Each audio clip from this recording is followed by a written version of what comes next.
அதுக்கு முன்னாடி அந்த கூவத்தூரில் எங்கள் சித்தி டெல்லிக்கு போகிறதுக்கு பெங்களூருக்கு போகிறதுக்கு முன்னாடி அவரை தேர்ந்தெடுக்கணும்னு முடிவு பண்ணப்போ என்கிட்ட சொன்னார். திருப்பி சொன்னார், அண்ணா முன்னாடியே நான் தான் சிஎம் கேண்டிடேட்னு சொல்லிடாதீங்க, நிறைய பேர் கையெழுத்து போட மாட்டாங்க, அதனால் கையெழுத்துலாம் வாங்கிட்டே பெறாதீங்கன்னு சொன்னது பழனிசாமி. இதை நான் முன்னையே சொல்லியிருக்கேன்.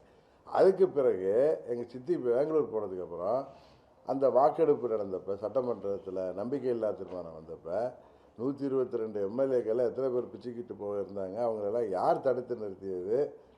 செம்மலையெல்லாம் தாண்டி குச்சி ஓடினார் பழனிசாமினா நாங்கள் இருக்க மாட்டோம்னு சொல்கிறேன். அப்போ அந்த வாக்கெடுப்பில் அவரை காப்பாற்றிய 122 சட்டமன்ற உறுப்பினர்கள், பன்னீர்செல்வமும் 11 சட்டமன்ற உறுப்பினர்கள் எதிராக திமுகவோடு சேர்ந்து வாக்களித்த பொழுது 122 சட்டமன்ற உறுப்பினர்களில் 18 பேர் தான் திருப்பி போய் மனு கொடுத்தாங்க. ஸோ அதில் பாஜக காப்பாற்றல இவரை. அது 2வது முறை இவர் என்ன நீக்கிறப்ப டெல்லி சொல்லி தான் வந்து அண்ணனை நீக்கிட்டோம் அப்படின்னு இவர்கிட்ட கூட சொல்லியிருக்காரு. இவர் போய் கேட்டிருக்காரு, எதற்கு நீங்கள் வந்து 122 எம்எல்ஏல ஒருத்தர் இவர் போய் எதுக்கு நீங்கள் துணை பொதுச்செயலாளர் எதுக்கு நீங்கள் எல்லாம் சேர்ந்து கட்சி விட்டு நீக்கிறீங்கன்னு கேட்டதுக்கு, இல்லை டெல்லி வந்து ஆட்சி போயிடும் இவர்கிட்ட சொல்லியிருக்காரு.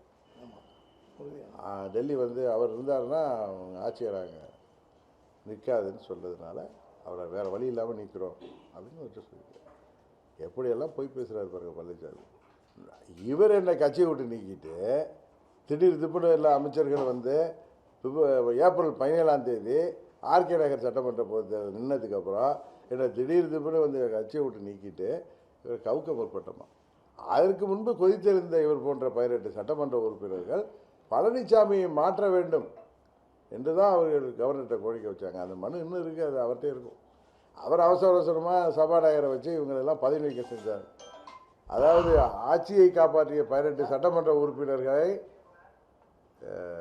எம்எல்ஏ பதவி நீக்கியது பழனிசாமி. அதனால் நன்றிக்கும் அவருக்கு சம்மந்தம் இல்லை.